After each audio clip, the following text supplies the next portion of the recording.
June 12th to 14th, Mana Vijayawada SS Convention Center lo Green Energy India Expo 2025. Solar, windmills, EV, energy storage lo latest innovations, live demos, business opportunities.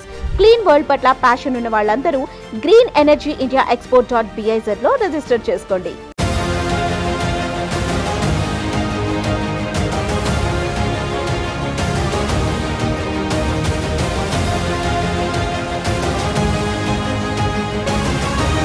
Political junction వర్తమాన రాజకీయాలపై సమగ్ర విశ్లేషణ అందిస్తుంది. నమస్తే, welcome to Aadan. నమస్తే రాజేష్ గారు. ఈరోజు మన డిస్కషన్లో ముఖ్యమైనటువంటి అంశాలు మీకు తెలిసిందే. గత 2-3 రోజుల నుంచి జరుగుతున్నటువంటి వివాదం, మీరు నేను చాలా తీవ్రంగా ప్రతిస్పందించినటువంటి అంశం. సాక్షి ఛానల్లో కూర్చొని కృష్ణరాజు అనేటటువంటి ఒక పాత్రికేయుడిగా చెప్పుకునే ఒక దుర్మార్గుడు, ఒక నీచుడు, నికృష్టుడు అమరావతి మీద, అమరావతి మహిళల మీద ఎలాంటి జుగుప్సాకరమైన వ్యాఖ్యలు చేశారో చూసాం. అది తప్పు తెలుసుకోకపోగా, క్షమాపణ చెప్పకపోగా దాన్ని సమర్థించుకుంటూ ఆ పేపర్లో అది వచ్చింది, ఈ పేపర్లో ఇది వచ్చిందంటూ రోజు వీడియోల కొద్దీ ఇంకా ఆ విషయాన్ని కక్కుతున్నటువంటి వైనాన్ని కూడా మనం చూస్తున్నాం. అసలు ఏం చేయాలి వీళ్ళని? ఇప్పుడు భారతీరెడ్డిని ఒక చిన్న మాటనందుకే చేబ్రోలు కిరణ్ అనేటటువంటి తెలుగుదేశం పార్టీ కార్యకర్తని గంటల వ్యవధిలో అరెస్ట్ చేసి జైల్లో పెట్టినటువంటి చరిత్ర, సభాషణ చప్పట్లు కొట్టించుకున్న తెలుగుదేశం పార్టీ ప్రభుత్వం మరి వీళ్ళని ఎందుకు ఏం చేయలేకపోతోంది అనేది మనం ఖచ్చితంగా మాట్లాడాల్సినటువంటి అంశం. ఇక రెండో అంశం తీసుకున్నట్లయితే, నిన్న బండారు దత్తాత్రేయ ఆయన ఆత్మకథ ఆవిష్కరణ, పుస్తకావిష్కరణ కార్యక్రమంలో అతిరథ మహారాజులందరూ పాల్గొన్నారు.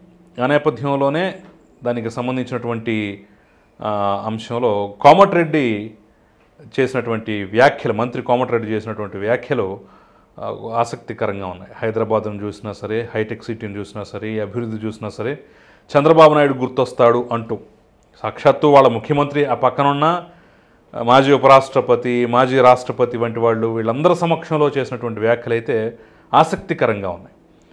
సో దీన్ని ఎలా చూడాలి? ఒక కాంగ్రెస్ పార్టీ నేత ఆ మాట అంటాన్ని ఎలా చూడాలి, ఎలా అర్థం చేసుకోవాలి, దీని ఇంపాక్ట్ ఎలా ఉంటుందనేది కూడా మనం మాట్లాడే ప్రయత్నం చేద్దాం. ఫస్ట్, కృష్ణరాజు వ్యాఖ్యల పట్ల, అతని వీడియోల పట్ల మీ స్పందన ఏంటి? అసలు ఆ అంశం పట్ల మీ రియాక్షన్ ఏంటి? కిషోర్, అమరావతి 29 గ్రామాలకు సంబంధించిన అంశం కాదు. ఒకటి సిఆర్డిఏ పరిధి, 2 5 కోట్ల మంది ప్రజలకు సంబంధించిన రాజధాని.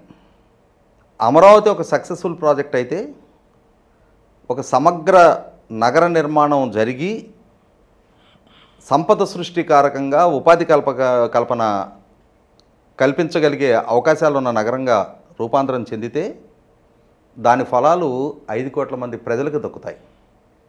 దాని ద్వారా సృష్టించబడే సంపద ప్రభుత్వానికి అందుతుంది, తద్వారా ప్రజలకు కూడా ఆ ఫలాలు అందుతాయి.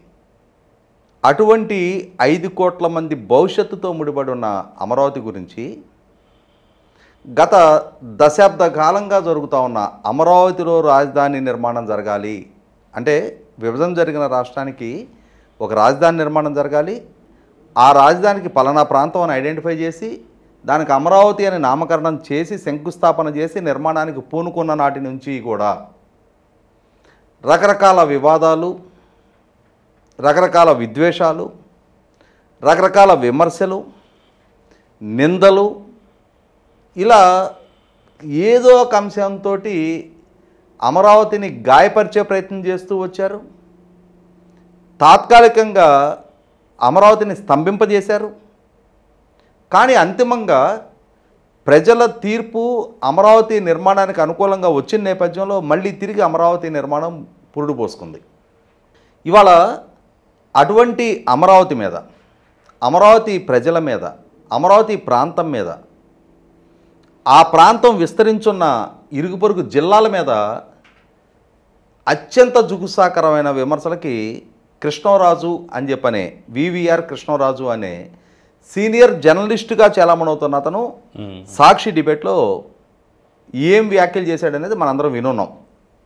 అతను సాక్షాత్తు అమరావతి ప్రాంతాన్నే విమర్శించాడు. ఇష్యూ వివాదాస్పదంగా మారిన తర్వాత నేను అమరావతి ప్రాంతాన్ని అనలేదు, అమరావతి ప్రజలను అనలేదు, అమరావతి ఇరుగు పొరుగున జరుగుతూ ఉంది అని చెప్పని సమర్థించుకునే ప్రయత్నం చేశాడు. ఆ వీడియో అక్షరం అక్షరం పదం పదం నేను వినున్నా. చంద్రబాబు నాయుడు, పవన్ కళ్యాణ్ అమరావతిని దేవతల రాజధాని అంటున్నారు, అది వేశ్యల రాజధాని అని చెప్పని డైరెక్ట్గా మాట్లాడాడు. అంటే ఆ ప్రాంత మహిళలను ఉద్దేశించి మాట్లాడాడు.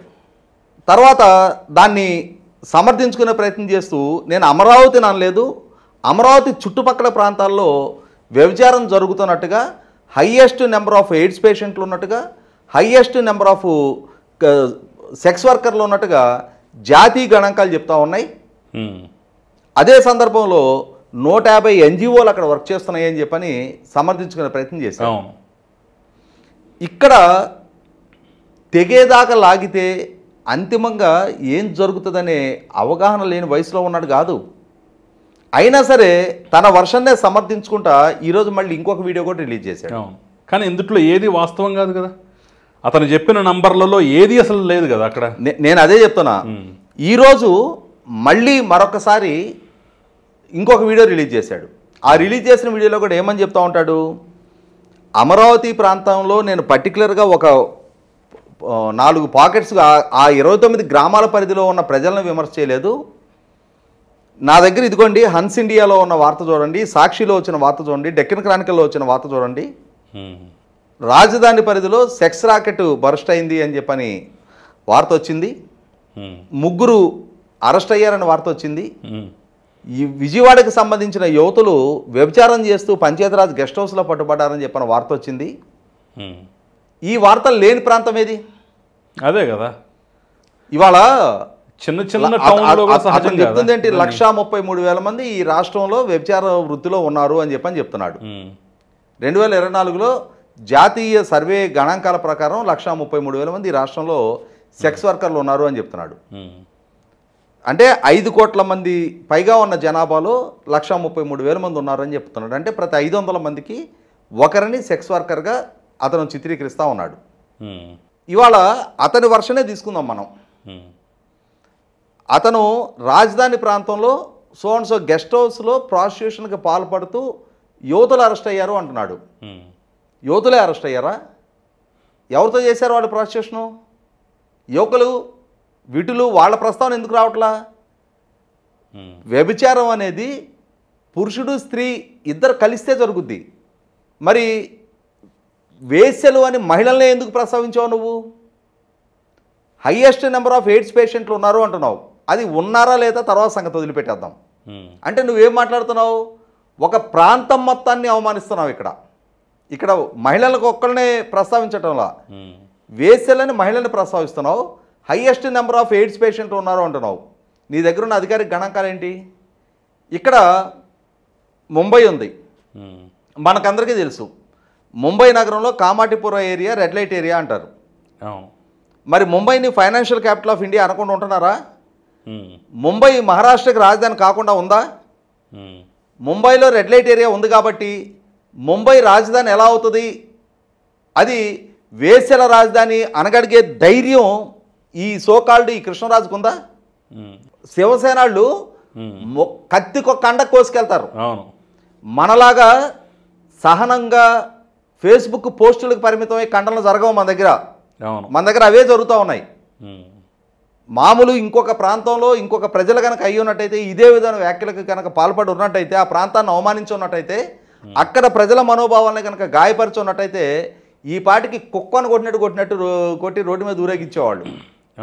ఇక్కడ జరిగింది ఏంటి అంటే, అతను అమరావతి పరిసర ప్రాంతాలు అంటున్నాడు. అంటే గుంటూరు జిల్లా, కృష్ణా జిల్లా ప్రజల మొత్తాన్ని ఉద్దేశించి వ్యాఖ్యలు చేస్తూ ఉన్నాడు. ఎంత ధైర్యం ఉంటే నువ్వు 33 నియోజకవర్గాల పరిధిలో ఉన్న లక్షలాది మంది ప్రజలను ఉద్దేశించి ఆ విధంగా వ్యాఖ్యలకు చేయగలుగుతావు? ఇవాళ సమాజంలో తాగుడు ఎలా ఉందో, పేకాట ఎలా ఉందో, మిగిలిన వ్యసనాలు ఎలా ఉన్నాయి, స్మోకింగ్ లాంటి వ్యసనాలు ఎలా ఉన్నాయో, వ్యభిచారం కూడా సమాజంలో ఒక అంతర్భాగంగా మారిపోయి ఉంది. ఆకలి బాధ తీర్చుకోలేక బతుకు తెరువు కోసం తమ శరీరాన్ని తాము గుల్ల చేసుకుంటా కొంతమంది సెక్స్ వర్కర్లు ఉంటే ఉండుండొచ్చు. అవును. వాళ్ళు ఆ వృత్తిని ఎంచుకున్న గత్యంతరం లేని పరిస్థితిలో ఎవరైనా అటువంటి వృత్తిని ఎంచుకుంటే అంతిమంగా వాళ్ళు నష్టపోతున్నారు. కానీ వాళ్ళని వాళ్ళు శిథిలం చేసుకుంటా వాళ్ళ కుటుంబాన్ని వాళ్ళు పోషించుకుంటా ఉన్నారు. కానీ కానీ మనం ఇక్కడ మాట్లాడాల్సింది ఇక్కడ వాళ్ళ పట్ల సానుభూతి వ్యక్తం చేయాలి ఖచ్చితంగా. అంతే తప్ప నువ్వు వాళ్ళని హేళన చేస్తా ఒక ప్రాంతానికి మొత్తాన్ని ఆ ముద్ర ఆపాదిస్తూ ఉన్నావు. ఇప్పుడు అమరావతి పరిసర ప్రాంతాల్లో కొన్ని లక్షల మంది బతుకుతున్నారు. ఎక్కడో ఒక చిన్న గెస్ట్ హౌస్లో వ్యభిచారం జరిగింది అని చెప్పేసి ఒక చిన్న వార్త వస్తే అది ఆధారం ఎట్లా అవుద్ది? అన్ని లక్షల మంది సమూహం మధ్య ఒక చిన్న సంఘటన ఏదో ఒకటి రిపోర్ట్ అయినంత మాత్రాన ఒకే ఒక్క సంఘటన రిపోర్ట్ అయితే ఆ ఒక్క సంఘటన బేస్ చేసుకుని చూసావా అమరావతి ప్రాంతంలో వ్యభిచారం ఎట్లా చెప్తారు? అది అలాంటప్పుడు మహానగరాల్లో ఎంతెంత జరుగుతున్నాయి, ఏమేమి జరుగుతున్నాయి మన కళ్ళ ముందు కనిపిస్తూనే ఉన్నాయి కదా. ఆఫ్టర్ ఆల్ ఒక సంఘటన పట్టుకుని ఇక్కడ గమనించుకోవాల్సింది ఏంటి అంటే ఆ 2 జిల్లాలను ఉద్దేశించి చెప్పుకోదగ్గ ఘనతలు చాలా ఉన్నాయి. అవును. ఇవాళ హైయెస్ట్ లిటరసీ ఉన్న జిల్లాలు. అవును. రాష్ట్రం ఉమ్మడి రాష్ట్రం మొత్తం మీద కూడా ఎంత ఎయిడెడ్ కాలేజీలకు ఎయిడ్ ఇచ్చేవాళ్ళు అంతటికంటే ఎక్కువ ఎయిడ్ ఒక గుంటూరు జిల్లాకి ఇచ్చేవాళ్ళు. అన్ని ఎయిడెడ్ విద్యా సంస్థలు గుంటూరు జిల్లాలో ఉన్నాయి. గుంటూరు జిల్లా కృష్ణా జిల్లా నుంచి ఇవాళ ప్రపంచవ్యాప్తంగా వివిధ దేశాల్లో స్థిరపడ్డ లక్షలాది మంది యువత ఉన్నారు. అవును.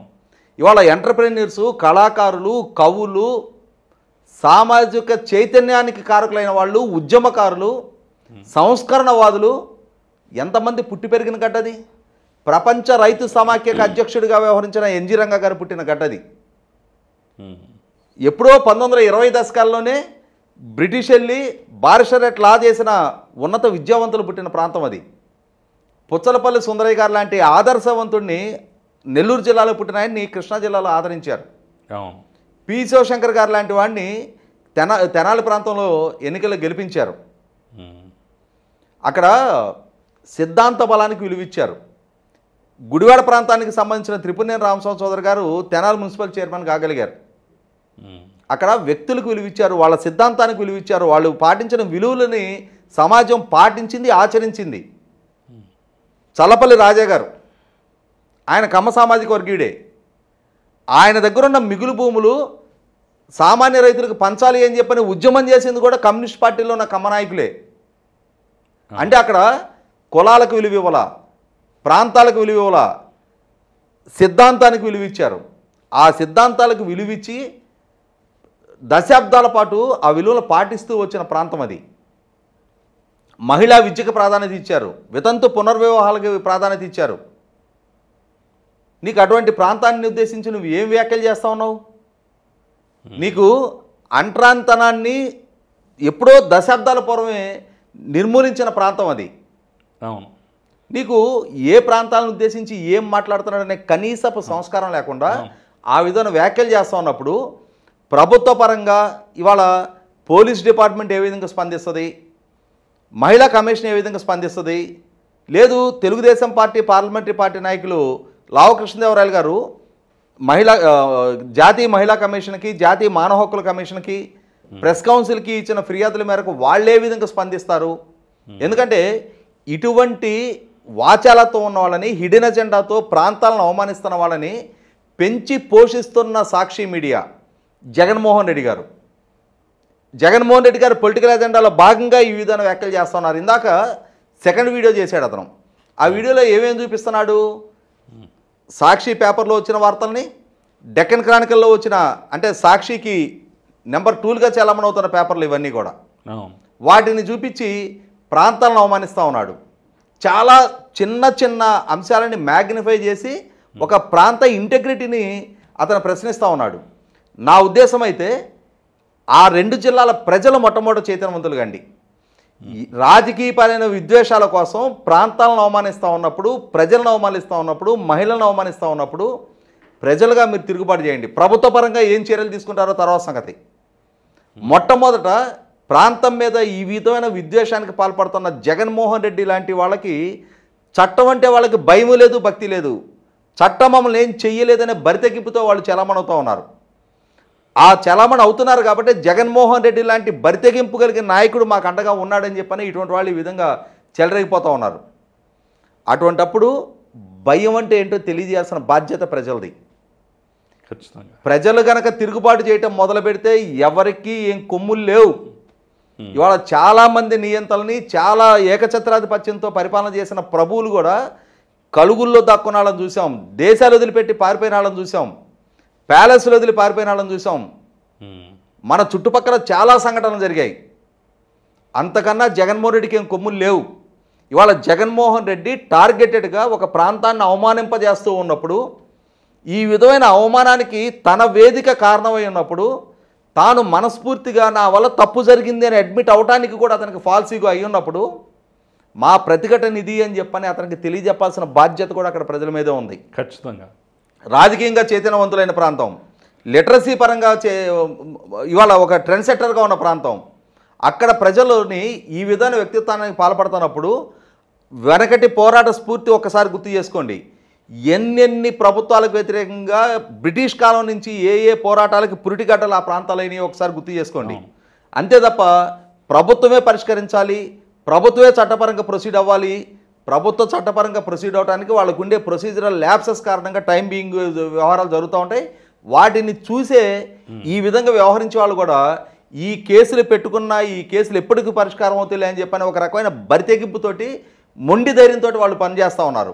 అటువంటప్పుడు వాళ్ళకి ప్రజల తిరుగుబాటుని కనుక రుచి చూపించకపోతే ఇదే విధమైన వైఖరి కొనసాగిస్తాం. జరుగుతున్నటువంటి పోరాటం ఏదైతే ఒక నిరసన కార్యక్రమాలు ఏవైతే ఉన్నాయి ఇవి ఏమాత్రం సరిపోవంటారా? అసలు ఇప్పుడు జరుగుతున్నది 0.001% నిరసన.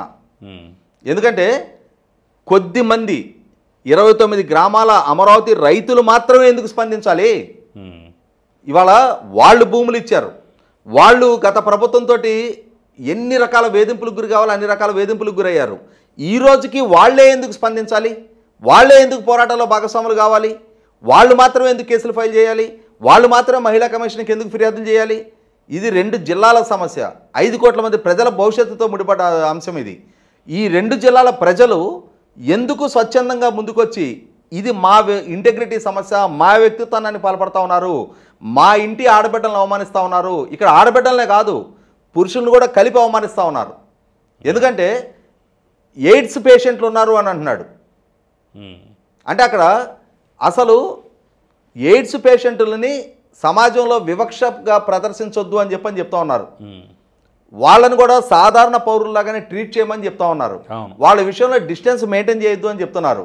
నువ్వు ఎలా ఎయిడ్స్ పేషెంట్లు ఉన్నారని చెప్పని వాళ్ళని స్పెసిఫిక్గా నువ్వు ఐడెంటిఫై చేసి చెప్పగలుగుతున్నావు? ఖచ్చితంగా. పైగా మీరు గమనించారో లేదో, మొన్న ఇదే ఇష్యూ వచ్చినప్పుడు రఘురామకృష్ణరాజు ఆయన ఒక టీవీ ఛానల్లో మాట్లాడుతూ కూడా నేను ఎంక్వైరీ చేశాను, 150 స్వచ్ఛంద సంస్థలు అక్కడ పనిచేస్తున్నాయని చెప్పేసి అన్నాడు.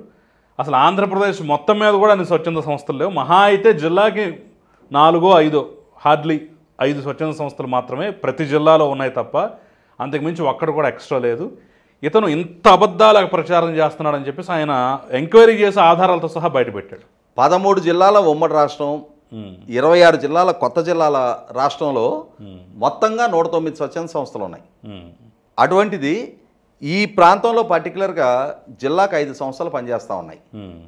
అటువంటి దగ్గర అతను 150 సంవత్సరాలు పనిచేస్తున్నాయి అని చెప్పిన ఫ్యాబ్రికేటెడ్ సమాచారంతో తన వర్షన్ని సమర్థించుకునే ప్రయత్నం చేస్తూ ఉన్నాడు. ఈ ప్రయత్నం చేసే సందర్భంలో ఇక్కడ మనకి దొంగతనం చేసిన వాడికన్నా దొంగలకు బోబెట్టేవాడు మరింత ప్రమాదకారి. ఈ విధమైన వ్యాఖ్యానాలకి ఒక ప్లాట్ఫామ్ ఇచ్చి ఆ వ్యాఖ్యానాలు చేసేవాళ్ళని సమర్థిస్తూ వస్తున్న సాక్షి మీడియా, అలాగే ఆ సాక్షి మీడియాలో మోడరేటర్గా పనిచేస్తున్న కొమ్మినేని శ్రీనివాస్ అని చెప్పనే సోకాల్డ్ జర్నలిస్ట్ ఇవాళ వయసు వస్తే ఉపయోగం ఏముంది? నేను సీనియర్ జర్నలిస్ట్ అని చెప్పుకుంటాడు. మన దౌర్భాగ్యం ఏంటంటే నిన్న మొన్నటి వరకు ప్రెస్ అకాడమీ చైర్మన్గా చేశాడు. అదే అంటున్నా, అతను మొన్న మే 28వ తారీఖు ఎన్టీ రామారావు గారి జయంతి సందర్భంగా లక్ష్మీపార్వతి తోటి పెట్టిన ఒక చర్చలో లక్ష్మీపార్వతిని ఉద్దేశించి ఒక కాలరు అతను అబ్యూజివ్గా మాట్లాడాడు అని చెప్పని ఎక్కడ లేని భావావేశంతో రెచ్చిపోయాడు కదా. ఈ విధంగా వ్యాఖ్యానిస్తారా, ఆ విధంగా వ్యాఖ్యానిస్తారా? మీరు ఇంతగా అభిమానించే మీ నాయకుడికి ఎన్ని పెళ్లిళ్ళు అయినాయో చూసుకోండి, వ్యక్తిగత జీవితాల్లోకి వెళ్తారా, మహిళలను అవమానిస్తారా అని చెప్పని. మరి కడుపుకు అన్నం తింటున్నాడా, గడ్డి తింటున్నాడా ఈ కొమ్మినేని శ్రీనివాస్? మరి లక్ష్మీపార్వతి విషయంలో అంత ఘాటుగా స్పందించిన ఇతనికి మరి నీ సమక్షంలో ఆ విధమైన వ్యాఖ్యలు అతను చేస్తున్నప్పుడు నువ్వేమన్నావు? మిమ్మల్ని సోషల్ మీడియాలో ట్రోల్ చేస్తారేమో చూసుకోండి. దానికన్నా ముందు ఒక వెకిల్ నవ్వు నవ్వాడు. అదే అంటున్నా, ఒక వెకిల్ నవ్వు నవ్విందే కాక మిమ్మల్ని సోషల్ మీడియాలో దుర్మార్గంగా ట్రీట్ చేస్తారేమో చూడండి అంటున్నావు. అంటే అతను చేసింది దుర్మార్గపు వ్యాఖ్యలు అయితే అతన్ని సోషల్ మీడియాలో విమర్శిస్తే అది దుర్మార్గం అంటున్నావు. మరి వీళ్ళందరికీ యజమానురాలుగా ఉన్న భారతి గారు, మరి ఆమె ఏం బాధ్యత తీసుకుంటా ఉంది? నా అక్క చెల్లెమ్మలు అంటుంటాడు కదా జగన్మోహన్ రెడ్డి. ఇవాళ నీ సతీమణి యాజమాన్యంలో ఉన్న సంస్థలో ఈ విధమైన వ్యాఖ్యలు చేస్తూ ఉంటే ఆ పత్రిక నుంచి ఒక వివరణ ఇచ్చారు నిన్న. మేము మహిళల పట్ల చాలా గౌరవభావం కలిగి ఉంటాము, మహిళల పట్ల గౌరవభావం కలిగి ఉంటే సాక్షాత్తు జగన్మోహన్ రెడ్డి బహిరంగ సభలో ఏమని మాట్లాడాడు? తన చెల్లెలను ఉద్దేశించి పసుపు చీర కట్టుకొని చంద్రబాబుని ఇంప్రెస్ చేయడానికి వెళ్ళింది అని చెప్పని వ్యాఖ్యానించాడు. నీకు మహిళల పట్ల గౌరవం ఉందా? నీ తల్లిని నీ చెల్లిని వాళ్ళ ఎన్సీఎల్టీకి ఈడ్చి వాళ్ళ నీ తల్లిని చెల్లిని తోటి ఉన్న సంబంధాలను వివాదాస్పదం చేసుకుంటా నీ ఇంకొక చిన్నాన్న కుమార్తె ఆమె తన తండ్రిని హత్య చేయించింది అని చెప్పని నీ పత్రికలో కథనాలు రాయించిన నేపథ్యం నీది. నీ సమక్షంలో నీ నాయకులు ప్రతిపక్ష పార్టీలకు సంబంధించిన మహిళా నాయకురాలను ఎంత జుగుసాకరంగా విమర్శలు చేశారు. నీ సోషల్ మీడియా ద్వారా అదే అమరావతి మహిళల్ని గత 5 సంవత్సరాల టెన్యూర్లో ఎంత జుగుసాకరంగా వ్యాఖ్యలు చేయించావు. అసలు చెల్లెల్నే వాళ్ళ తల్లికి పుట్టలేదు తండ్రికి పుట్టలేదని చెప్పేసి కామెంట్లు పెట్టించిన చరిత్ర. కాబట్టి ఒక కుసంస్కారి యాజమాన్యంలో ఆ పత్రిక కొనసాగుతుంటే, ఒక కుసంస్కారి ఆధ్వర్యంలో ఆ ఛానల్ నిర్వహణ జరుగుతూ ఉంటే, ఆ కుసంస్కారి ఛానల్లో ఇంకొక కుసంస్కారి మోడరేటర్గా ఉండగా ఇంకొక కుసంస్కారి కూర్చొని ఈ విధానం వ్యాఖ్యలు చేస్తే ప్రభుత్వ పరంగా కూడా ఇప్పటికి 3 రోజులు గడిచిపోయింది. ఇవాళ మొదటి 1 రోజు 2 రోజుల పాటు కృష్ణరాజు మీద ఆగ్రహావేశాలు శ్రేణుల నుంచి అలాగే ప్రజల నుంచి వ్యక్తమైనాయి. నిన్న సాయంత్రం నుంచి ఇష్యూ ప్రభుత్వం వైపు టర్న్ అవటం మొదలైంది. ఎందుకని ఇప్పటిదాకా ఇంకా అరెస్ట్ చేయలేదు? ఇక్కడ ప్రభుత్వ పరంగా కూడా గమనించుకోవాల్సిన అంశం ఏంటి అంటే, తప్పు జరిగింది. తప్పు జరిగినప్పుడు తప్పు చేసిన వాడి విషయంలో చంద్రబాబు నాయుడు గారు పదే పదే చెప్తూ ఉంటారు, మహిళల గౌరవానికి భంగం కలిగిస్తే అదే చివరి రోజు అవుద్దనేది గుర్తుపెట్టుకోండి అని చెప్పని. మీరు గంభీరమైన ప్రకటనలకు పరిమితం అయితే సరిపోదు చంద్రబాబు నాయుడు గారు, మీరు చర్యల పరంగా కూడా అదే చివరి రోజు చేయండి మొట్టమొదట. ఆ విధమైన వ్యాఖ్యలు చేసిన వాడిని 3 రోజుల పాటు ఎందుకు ఉపేక్షిస్తూ ఉన్నారు? ఇవాళ అతని ఇంటికి తాళం వేసి ఎక్కడో దాక్కున్నాడని చెప్పని చెప్తున్నారు. అంటే ఇవాళ పరారైపోయి నెలల తరబడి కోర్టుల చుట్టూ ప్రొసీడ్ అయ్యి కోర్టుల నుంచి ముందస్తు బెయిల్ తీసుకొచ్చుకుంటున్న వాళ్ళ జాబితాలో మళ్ళీ ఇతను కూడా చేరాలా? అప్పటి వరకు వీడియోలు పెడుతూనే ఉన్నాడు కదా అప్పటి వరకు అతనికి వెసులుబాటు కల్పిస్తారా? 100కి 100 పాళ్ళు అతను ఈ రోజుకి తను చేసిన వ్యాఖ్యల పట్ల పూర్తి స్థాయి పశ్చాత్తాపం వ్యక్తం చేయాల. ఇందాక క్షమాపణ వేడుకోవడానికి కూడా అతనికి గొంతు పట్టేసింది. అంటే ఆ వీడియోలో చివరి పదంగా నా వల్ల ఎవరి మనసైనా గాయపడితే క్షమాపణ వేడుతున్నా అన్నాడు. కానీ అతని వర్షని సమర్థించుకునే పేపర్ క్లిప్పింగ్లే పెడుతున్నాడు. శాస్త్రీయపరమైన చర్చ జరగాలి అంటున్నాడు. అంటే నేను చేసిన వాదనలు హేతుబద్ధమైనయే, వాటిని నేను సమర్థించుకుంటూనే ఉన్నా, మీరు నన్ను మిస్ఇంటర్ప్రిటేషన్ చేసి నాకు లేనిపోని నిందలు ఆపాదిస్తున్నారు అని చెప్పని అతన్ని విమర్శిస్తున్న వాళ్ళని ఇతను తప్పుపట్టే ప్రయత్నం చేస్తున్నాడు తప్ప నా వల్ల తప్పు జరిగింది అని చెప్పని సూమోటోగా అతను అడ్మిట్ కావటంలా. కాబట్టి ఇక్కడ 100కి 100 పాళ్ళు ప్రభుత్వ పరంగా ఖచ్చితంగా చట్టం అంటే ఏంటో రుజువు చేయాల్సిన అవసరం ఉంది. అలాగే ఇప్పుడు అతను నివసించేది కూడా విజయవాడలోనే. అవును. జగన్మోహన్ రెడ్డి కుటుంబం నివసించేది కూడా తాడేపల్లిలోనే. పెద్ద ప్యాలెస్ కొట్టుకుని ముఖ్యమంత్రికి 5 ఏళ్ళు అక్కడ ఉంది సార్. ఇప్పుడంటే బెంగళూరు తాడేపల్లి అంటున్నాడు. అంటే వాళ్ళ కుటుంబ సభ్యులను కూడా ఈ రకంగా ఇండైరెక్ట్గా తిట్టినట్టే కదా, మరి ఎందుకు చురుకు తగలట్లా? ఇక్కడ గమనించుకోవాల్సింది ఏంటి అంటే, గుంటూరు కృష్ణా జిల్లాల్లో ఉన్న వైసీపీ కార్యకర్తలకు కూడా చెప్తా ఉన్నా నేను, జగన్మోహన్ రెడ్డికి ఓటేసిన 40% ఓటు బ్యాంకు కూడా చెప్తా ఉన్నా, అతను ప్రాంతం పట్ల చిన్నచూపు చూపిస్తూ ఉన్నాడు. అతనేదో తెలుగుదేశం పార్టీకి సంబంధించిన లేదు ఎన్డీఏ కూటమికి సంబంధించిన శ్రేణుల మీద మాత్రమే ఈ విధమైన విద్వేషాన్ని ప్రదర్శించడం లేదు. అంతిమంగా ఆ ప్రాంతం మీద విద్వేషం ప్రదర్శిస్తున్నాడు, ప్రజల మీద విద్వేషం ప్రదర్శిస్తున్నాడు. ఇది మీకు కూడా ఇంటిగ్రిటీకి సంబంధించిన సమస్యే. మీ బిడ్డలు, మీ తల్లులు, మీ గృహిణులు, మీ చెల్లెళ్ళ విషయంలో కూడా ఇదే విధమైన విద్వేషాన్ని అతను ప్రదర్శిస్తూ ఉన్నాడు. మీ వ్యక్తిత్వానికి పాల్పడుతూ ఉన్నాడు. మొట్టమొదట అటువంటి నాయకుడు నాయకత్వంలో పనిచేయాలా వద్దా? రాజకీయాన్ని రాజకీయంగా కొనసాగించడానికి చావలేని నాయకుడు, శాసనసభ్యుడిగా అసెంబ్లీకి వెళ్ళి ప్రభుత్వాన్ని నిలదీసే వెసులుబాటు ఉన్నా దాన్ని వినియోగించుకోవడానికి చేతగాని చావలేని నాయకుడు ఈ విధమైన ఎమోషనల్ ఇష్యూ తోటి ప్రజల్ని టార్గెట్ చేసి, ప్రజల వ్యక్తిత్వాన్ని టార్గెట్ చేసి, మహిళల్ని లక్ష్యంగా చేసుకొని వాళ్ళని హిట్టింగ్ బిలో ది బెల్ట్ అని చెప్పని వాళ్ళ మొరాలిటీ దెబ్బతీసే ప్రయత్నానికి పాల్పడుతూ ఉన్నప్పుడు మొట్టమొదట వైసీపీ శ్రేణులు కూడా రియలైజ్ కండి. ఇవాళ జగన్మోహన్ రెడ్డిని సమర్థించాలి అనుకునే ఏ సోకాల్డ్ మేధావులైనా, ఏ సోకాల్డ్ జర్నలిస్ట్ అయినా సరే 1కి 10 సార్లు ఆలోచించుకోండి. అతను ఎంచుకుంటున్న రాజకీయ విధానాలు ఏంటి, వాళ్ళ మీడియా అనుసరిస్తున్న విధానాలు ఏంటి అనేది 1కి 2 సార్లు పునశ్చరణ చేసుకొని అటువంటి విధానాల్లో మీరు కూడా భాగస్వాములు అవ్వాలా అవ్వద్దు అనేది మొట్టమొదటగా మిమ్మల్ని మీరు సెల్ఫ్ అసెస్ చేసుకోండి. అప్పటికి మేము ఆ వరల్డ్లోనే భాగమవుతాము అంటారా, చరిత్రహీనులు కావడానికి మీరు కూడా సిద్ధంగండి. రైట్ సార్, మీకు రెండో అంశం మనం చూసినట్టయితే నిన్న బండారు దత్తాత్రేయ ఆత్మకథ ఆవిష్కరణ కార్యక్రమంలో కోమటిరెడ్డి చంద్రబాబు గురించి చేసినటువంటి కామెంట్స్ ఆసక్తికరమైనటువంటి అంశం. మీ అభిప్రాయం ఏంటి వాటి మీద? ఇప్పుడు రేపు మనము ఏం చేయబోతున్నామనే దాన్ని మార్పు చేసుకోవచ్చు. ఈరోజు మన ప్రోగ్రామింగ్ని మనం మార్చుకోగలుగుతాం, కానీ నిన్న ఏం చేశామనే దాన్ని మార్చలేం. ఎందుకంటే నిన్న చరిత్ర, జరిగిపోయిన వాస్తవం. అలాగే ఉమ్మడి రాష్ట్ర ముఖ్యమంత్రిగా చంద్రబాబు నాయుడు గారు ఆయన తీసుకున్న నిర్ణయాలు, ఆయన అమలుపరిచిన పాలసీసు, ఆయన చేసిన అభివృద్ధి, ఆయన ద్వారా గ్రౌండింగ్ అయిన సంస్థలు, ఆ సంస్థల ద్వారా పొందిన ఉపాధి, వాటి ద్వారా సృష్టించబడ్డ సంపద, ఆ సంపద ద్వారా ఇవాళ రాష్ట్ర ప్రభుత్వాలకి ప్రజలకి అందుతున్న ఫలాలు, సేవలు కళ్ళ ముందున్న చారిత్రక వాస్తవం. రాజకీయంగా చంద్రబాబు నాయుడు గారిని విమర్శించేవాళ్ళు ఆయన చేయలేదు, ఆయనకన్నా మెరుగు మేం చేశామని చెప్పుకునే ప్రయత్నం చేస్తారు. ఆయన చేయలేదు, ఆయనకన్నా ముందే నేదురుమల్లి జనార్దన్ రెడ్డి గారి హయాంలోనే హైటెక్ సిటీకి శంకుస్థాపన జరిగింది అని చెప్పుకుంటారు. కానీ చరిత్రే. నేదురుమల్లి జనార్దన్ రెడ్డి గారి ద్వారా హైటెక్ సిటీ శంకుస్థాపన జరిగిందేమో, ఒక శిలాఫలకాన్ని ఆవిష్కరించారేమో, కానీ హైదరాబాదు మైత్రివనానికి మాత్రమే పరిమితమైన STPI software technology park of India అమీర్పేటలో ఉన్న మైత్రివనం అనే ఒక బిల్డింగ్లోనే కొద్దిపాటి సంస్థలతోటి ఆ చుట్టుపక్కల కొన్ని కోచింగ్ సెంటర్లకు పరిమితమైన హైదరాబాదు సాఫ్ట్వేర్ని సైబర్ టవర్స్ అని చెప్పనే ఇప్పుడు మనకు కనిపిస్తూ ఉన్న రౌండ్ బిల్డింగ్, దాని నిర్మాణానికి పూనుకొని తర్వాత బిల్ గేట్స్ గారిని ఒప్పించి మైక్రోసాఫ్ట్ డెవలప్మెంట్ సెంటర్ని సియాటిల్ తర్వాత రెండో మైక్రోసాఫ్ట్ డెవలప్మెంట్ సెంటర్ని హైదరాబాద్లో గ్రౌండింగ్ చేయించి ఇవాళ ఆ చుట్టుపక్కల కనిపిస్తున్న ప్రతి సంస్థ, అక్కడున్న ఒరాకిల్, అక్కడున్న డెలాయిట్, అక్కడున్న HSBC, అక్కడున్న TCS, అక్కడున్న రహేజా మైండ్ స్పేస్, అక్కడున్న వ్యానన్బర్గ్ IT, అందులో గ్రౌండింగ్ అయిన ప్రతి సంస్థ చంద్రబాబు నాయుడు గారి కృషి కారణంగానే ఆవిష్కృతమైనవి అనేది వాస్తవం.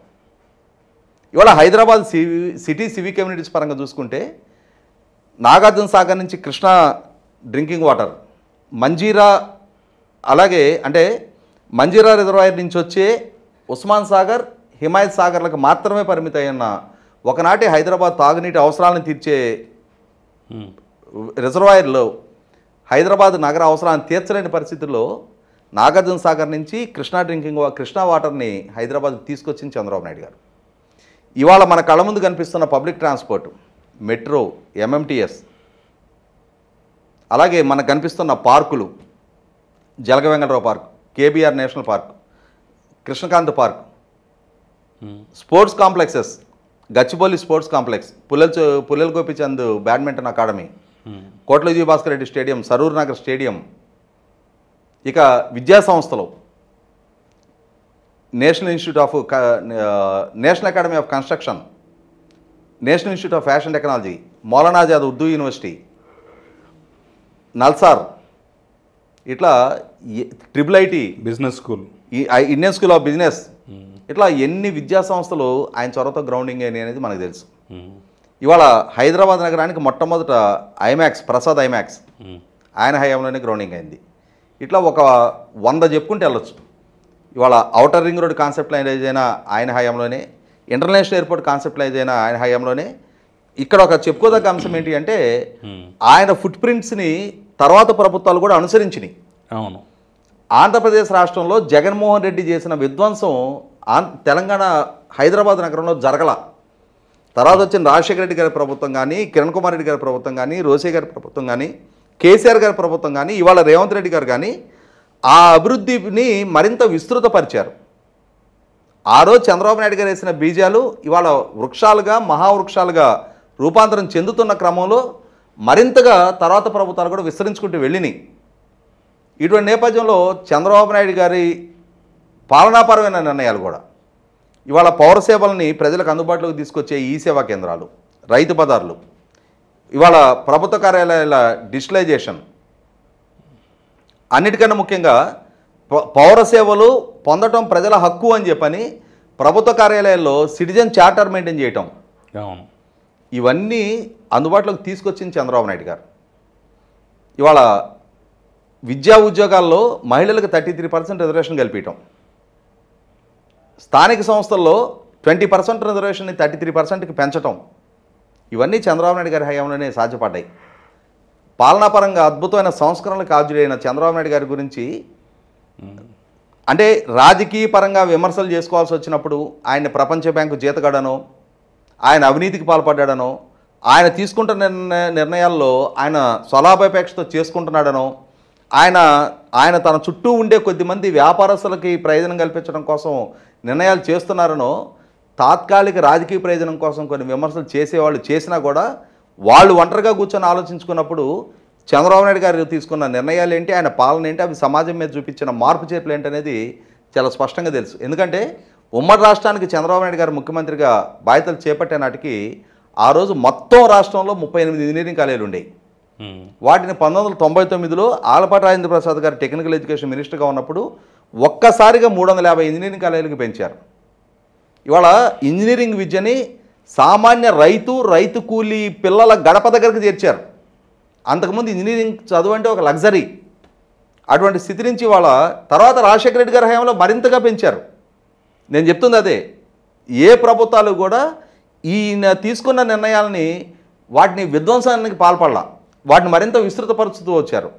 కాబట్టి వాళ్ళ అభివృద్ధికి ఆద్యుడు చంద్రబాబు నాయుడు గారు, సంస్కరణకు ఆద్యుడు చంద్రబాబు నాయుడు గారు, ఇవాళ పౌర సేవలు ప్రజలకు చేరువ చేయడానికి, ప్రజలు తమ హక్కుగా భావించడానికి, ప్రభుత్వ యంత్రాంగాన్ని ప్రజలకు అకౌంటబుల్ చేయడానికి ఆద్యుడు చంద్రబాబు నాయుడు గారు. ఇవాళ ఆయన తీసుకుంటున్న నిర్ణయాల పునాదుల మీద గ్రామీణ ప్రాంత రైతు కూలీలు, కుల వృత్తుల వాళ్ళ పిల్లలు అద్భుతమైన స్థితికి చేరగలిగారు గత 2.5 దశాబ్దాల హయాంలో. ఇవాళ గ్రామీణ ప్రాంతం ముఖచిత్రం మారిపోయింది. ఎప్పుడైతే విద్య మంచి ఉపాధినిచ్చింది, మంచి ఉపాధి బెటర్ లైఫ్ స్టాండర్డ్స్ ఇచ్చింది, జీవితంలో కంఫర్ట్ ఇచ్చింది, వాళ్ళ పిల్లల్ని మరింత ఉన్నత స్థితికి చేర్చుకోవడానికి ఒక ప్లాట్ఫామ్ ఇచ్చింది, దానికి ఆద్యుడు చంద్రబాబు నాయుడు గారు. ఆయన హయాంలో ఎన్నిసార్లు డిఎస్సీలు జరిగాయి, ఎన్ని లక్షల మంది ఉపాధ్యాయ నియామకాలు జరిగాయి, కిలోమీటర్కి ఒక ఎలిమెంటరీ స్కూలు, 5 కిలోమీటర్లకు ఒక హై స్కూలు, మండలానికి ఒక జూనియర్ కాలేజీ, రెవెన్యూ డివిజన్కి ఒక ఇంజనీరింగ్ కాలేజీ అని చెప్పని ఆయన తీసుకున్న కాన్సెప్టు రాష్ట్ర విద్యా వ్యవస్థని రెవల్యూషనైజ్ అయ్యే విధమైన మార్పులకు కారకమైంది. అలాగే ఉపాధ్యాయ నియామకాల్లో, ఉపాధ్యాయ ట్రాన్స్ఫర్లో కూడా పొలిటికల్ ఇంటర్ఫియరెన్స్ లేకుండా కౌన్సిలింగ్ విధానాన్ని తీసుకొచ్చి చాలా పారదర్శకంగా ఇవాళ విద్యా వ్యవస్థను తీర్చిదిద్దిన ఆద్యుడు చంద్రబాబు నాయుడు గారు. అటువంటి వ్యక్తి గురించి కోమటిరెడ్డి వెంకటరెడ్డి గారు లాంటి వాళ్ళు రాజకీయ విభేదాలకు అతీతంగా ఖచ్చితంగా నిన్న జరిగింది బండారు దత్తాత్రేయ గారి ఆయన ఆత్మకథ పుస్తక ఆవిష్కరణ కార్యక్రమంలో రాజకీయాలకు అతీతంగా పెద్దలందరూ పాల్గొన్న సమావేశం కాబట్టి కొంచెం బోల్డ్గా కోమటిరెడ్డి వెంకటరెడ్డి గారు తన మనసులో మాట నలుగురు సమక్షంలో కొన్ని నిజాలని నిర్భయంగా చెప్పగలిగే సందర్భం వచ్చినప్పుడైనా చెప్పాలి అని చెప్పని ఆ విధంగా చెప్పారని అనుకోవచ్చు.